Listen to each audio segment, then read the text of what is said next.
Halo guys, kembali lagi bersama saya di channel ZelX. Gimana puasa kalian hari ini? Semoga lancar terus ya, amin. Sebelum kita masuk ke videonya, silahkan klik dulu tombol like dan juga subscribe ya. Daripada nunggu lama lagi, langsung aja kita masuk ke videonya. Film dimulai dengan diperlihatkan seorang wanita yang bernama Clary. Ia bekerja sebagai penata rambut di sebuah salon di sebuah kota. Di malam ini, Clary harus melayani seorang customer yang bernama Sarah. Dia adalah seorang perantau yang datang dari sebuah kampung. Dalam kunjungan pertamanya, Sarah pun langsung diajak mengobrol oleh Clary. Dari sini, Clary benar-benar ramah dan sangat enak untuk diajak bicara. Dan dikarenakan terpancing suasana, terungkaplah bahwa Sarah telah memiliki seorang suami beserta seorang anak. Lalu, seisi salon pun sudah pada pulang semua. Kini hanya tersisa Clary yang masih melayani customernya yang terakhir. Dan di tahap ini, detik-detik yang paling mencegangkan akan dimulai. Awalnya memang terlihat damai-damai saja, tanpa adanya masalah. Tapi beberapa waktu kemudian, Sarah pun terkena bius akibat meminum segelas air yang diberikan oleh Clary. Dalam keadaan seperti itu, Clary langsung menyiapkan kain pel beserta sebuah ember kosong. Ia juga menyiapkan peralatan khusus yang selalu ia sembunyikan secara diam-diam. Dan tanpa menunggu lama, dahinya Sarah langsung dieksekusi. Tak tanggung-tanggung, dari kulit dahi sampai unjung rambut, semua sengaja diambil dalam keadaan utuh. Belum diketahui pasti apa yang ingin dicari Clary, namun yang jelas kita akan mencari tahu semua itu. Setibanya di rumah, ia tidak memiliki siapa-siapa. Hanya ada seekor anjing yang berada di rumahnya setiap saat. Tapi di samping itu, Clary memiliki ruangan rahasia di sebelah rumahnya. Ruangan ini sengaja ia jadikan tempat khusus untuk menyimpan segala hasil karyanya dari aksi gilanya. Terkadang obsesi Clary sering memakai rambut-rambut dari korbannya untuk ia coba. Namun ternyata ini adalah obat khusus bagi Clary untuk selalu ceria di setiap saat. Ia tidak benar-benar mencintai dirinya, di mana hal tersebut langsung membuat ia tertarik menjadi orang lain. Kemudian scene langsung tertuju kepada Clary dan juga seorang wanita yang bernama Olivia. Diketahui Olivia merupakan langganan setia Clary dan ia akan menikah sebentar lagi. Di waktu yang berbeda sebelum bekerja, Clary rutin membeli minuman di kedai kopi langganannya. Saking seringnya ia kenal dengan barista yang bernama Daun. Daun heran kenapa hari ini Clary tidak terlihat ceria, padahal biasanya Clary selalu tersenyum dan juga bersemangat.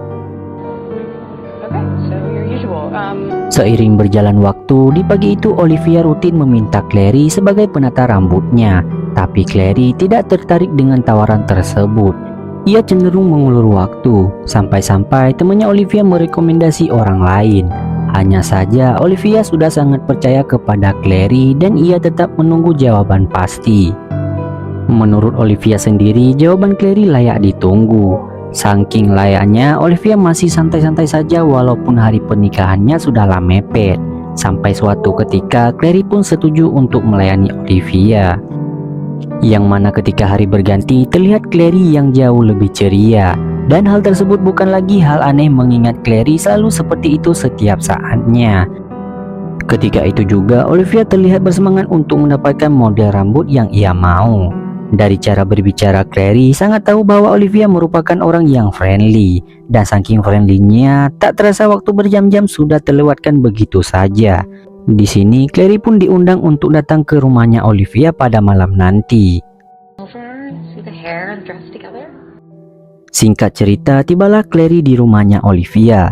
Dengan style yang rapi seperti biasa, Clary langsung disambut sebagai seorang teman. Tak hanya itu, Olivia selalu memuji keterampilan Clary. Ia senang sekali bisa kenal dengan Clary yang begitu profesional dalam menata rambut. Bahkan ketika mencoba gaun, Clary turut dipercaya sebagai orang pertama yang melihatnya. Harusnya Clary bangga dan juga senang karena dapat pelanggan sebaik itu. Hanya saja dari ekspresinya Clary seperti menahan beban yang luar biasa. Tak tahu beban apa, namun obrolan mereka berdua pun mulai semakin dalam. Yang tak disangka, Olivia mulai tahu bahwa Clary sudah ditinggal ayahnya sejak bayi. sedangkan ibunya sudah meninggal di saat Clary berusia belasan tahun. Ketika di mobil, Clary histeris setengah mati. Ia merasa kesal yang luar biasa setelah teringat lagi dengan ayah dan juga ibunya. Dari sini, Clary segera memantau aktivitas Daun yang akan pulang dari toko. Tapi kepulangannya itu harus tertunda dikarenakan Daun merasa tidak enak kepada Clary. Disinilah secara diam-diam Clary langsung menuangkan bubuk bius kepada Daun. Sayangnya hal itu tidak disadari yang mana Clary langsung pergi dari sana tanpa rasa bersalah. Dari luar, Clary hanya bisa memantau sembari berencanakan melakukan sesuatu. Dan benar saja, Daun benar-benar pingsan pada saat itu juga. Siapa sangka gadis malang tersebut harus akrab dengan orang yang salah. Tanpa ada rasa ragu, Clary memulai lagi aksi yang tidak baiknya itu. Hanya saja karena salah fokus, sayatan Clary pun harus mencong dari sasaran. Sontak hal tersebut membuat Daun tersadar dan berujung Clary men-shutdown Daun pada saat itu juga. Sesuai tindakan itu, segala bukti kejahatannya segera ia bereskan. Setiap korban sengaja ia sembunyikan di dalam ruangan rahasia yang berada di sebelah rumahnya. Tapi di momen ini Clary sudah merasa di luar batas. Untuk kedepannya, ia akan berusaha untuk tidak lagi melakukan kesalahan yang serupa. Alhasil, ruangan rahasia itu harus disegel tanpa pernah diketahui oleh siapapun. Sejak saat itu, kehidupan Clary jauh lebih damai. Ia pun mengalami aktivitasnya seperti biasa, tidak peduli mau lembur atau tidak. Dan di hari yang sama, dia harus pergi lagi ke sebuah pesta yang diundang oleh Olivia. Hanya saja selama di perjalanan ini Clary sadar bahwa Daun sudah dinyatakan hilang. Namun Clary tidak merasa peduli karena baginya yang penting ia bisa akrab dengan Olivia. Pada momen tersebut, Clary segera dikenalkan dengan teman-teman Olivia yang lain. Begitu juga sebaliknya. Tapi sayang, keakraban itu harus musnah setelah Clary pergi ke toilet. Ia pun tak sengaja menguping obrolan kedua teman Olivia yang sedang julid. Clary dianggap seram serta memiliki tatapan yang misterius, di mana sejak obrolan tersebut Clary langsung pulang duluan tanpa berpamitan kepada Olivia. Dan tanpa diduga, di malam itu juga Clary mengikuti salah satu teman Olivia yang sempat menjulidnya. Di sini niatan Clary untuk menggila mulai kambuh lagi. Ia pun nekat masuk secara diam-diam ke rumah wanita itu tanpa memikirkan kondisi yang ada di dalam sana. Namun Clary mengalami keraguan secara mendadak. Ia pun dibuat gelisah sampai-sampai keberadaannya nyaris ketahuan. Alhasil sejak malam tersebut Clary kembali merasa sedih. Ia pun tidak tahu harus berbuat apa-apa. Di mana Olivia tak kunjung memberi kabar, yang dimana Olivia yang baru-baru ini sudah ia anggap sebagai teman baik. Pokoknya apapun yang dilakukan oleh Olivia, Clary selalu memantau dari kejauhan. Bahkan sampai-sampai Clary secara diam-diam nekat menunggu kehadiran Olivia yang baru saja pulang kerja. Jelas Olivia merasa aneh tak karuan. Ia tidak percaya bahwa Clary bisa mengetahui lokasi kantornya, yang pada faktanya Clary tidak pernah memberitahu sedikit pun. Akan tetapi Clary tidak berhenti sampai di situ saja. Ia terus menspam WA Olivia, bahkan nekat menelpon. Tak ada jawaban, Clary malah nekat untuk datang ke rumahnya Olivia. Tingkah anehnya semakin menjadi-jadi, di mana ia segera menyelinap seperti maling. Bukan tanpa tujuan, Clary juga ingin memastikan apakah Olivia memang sibuk dalam menyambut pernikahannya. Tidak tanggung-tanggung, Clary nekat juga masuk ke dalam kamarnya Olivia, bahkan sengaja menggantikan pakaiannya dengan pakaian Olivia.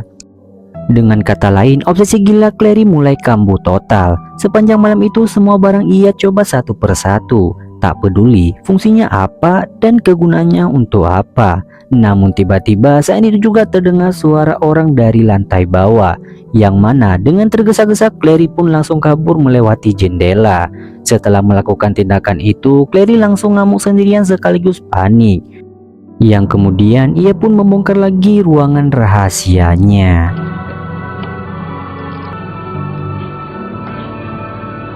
Di sini Clary mulai mengcosplay menjadi orang lain.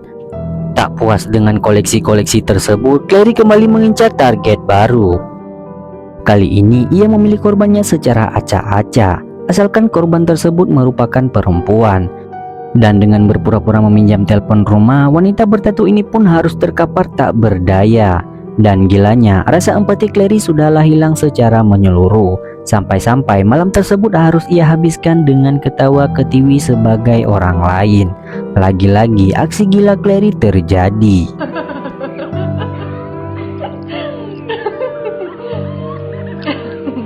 Singkat cerita, hari pernikahan Olivia pun tiba.